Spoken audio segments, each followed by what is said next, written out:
শুভ্রকান্তি দাস এবং আপনারা দেখছেন ইউটিউব চ্যানেল টিম লাইভ। আপনাদের যদি চ্যানেলটা ভালো লেগে থাকে অবশ্যই এটাকে লাইক করুন, শেয়ার করুন, সাবস্ক্রাইব করুন।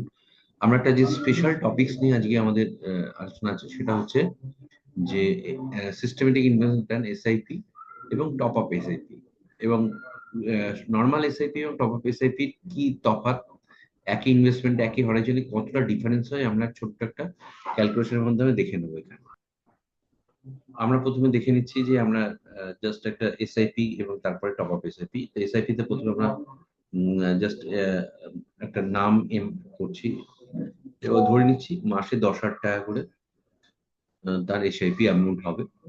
Number of years 25 years. Expected return আমরা বেঞ্চমার্ক ধরে নিচ্ছি 12%।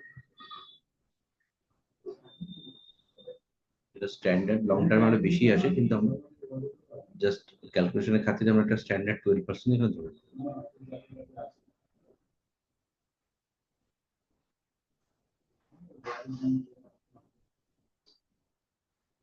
এবার আমরা দেখে নিই কত টাকা এর রিটার্ন আসছে।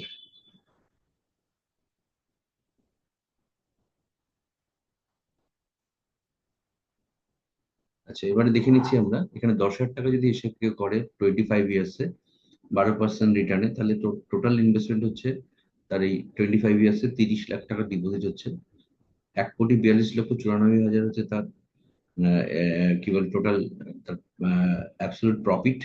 এবং যখন সে টাকাটা পাচ্ছে তার অ্যাপ্রক্স আসছে 1,72,94,578।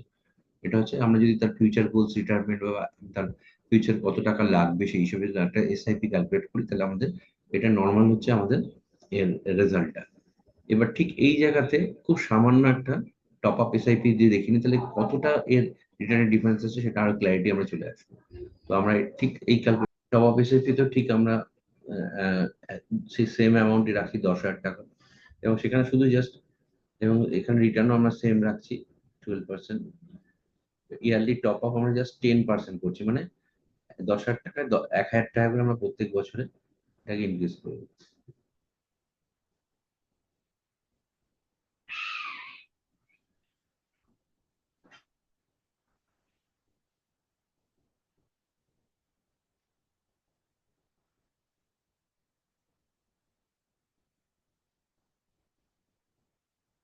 এবং আমরা সেই সেম হরাইজন 25 বছরই রাখছি এখানে।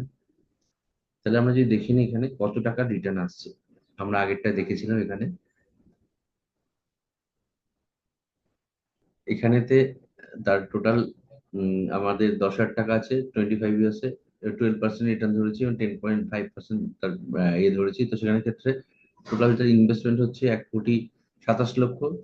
4,23,00,000 হচ্ছে তার ম্যাচুরিটি, 4,23,96,হাজার হচ্ছে তার অ্যাপ্রক্স ম্যাচুরিটি ভ্যালু। তার মানে আমাদের যেখানে মানে মাত্র 10% স্টেপ আপে প্রত্যেক বছরেতে, যেহেতু আমাদের ইনফ্লেশন আছে প্রত্যেক বছরে বা আমাদের হাইক হয় স্যালারি বা ইনকাম বাড়ে, সেক্ষেত্রে যদি 10% করে আমরা প্রত্যেক বছরে আমাদের এটাকে টপ আপ করতে পারি তাহলে কিন্তু আমার রিটার্নটা প্রায় এখানে 3 টাইমস প্রায় বেড়ে যাচ্ছে, 4,23,00,000। তো এটাই আমাদের এই ভিডিওটা দেখানোর উদ্দেশ্য। তো আমরা যখনই কোনো একটা লং টার্ম প্ল্যানিং এ যাবো সেখানে কিন্তু চেষ্টা করবো যে একটা 5 to 10% মিনিমাম যাতে স্টেপ আপ প্রত্যেক বছরে থাকে, টপ আপ থাকে, যাতে আমরা একটা ভালো রিটার্ন পেতে পারি। Thank you. ভবিষ্যতে এরকম আরো ভিডিও নিয়ে আমরা আসবো। ধন্যবাদ, থাকুন আমাদের সাথে। Thank you.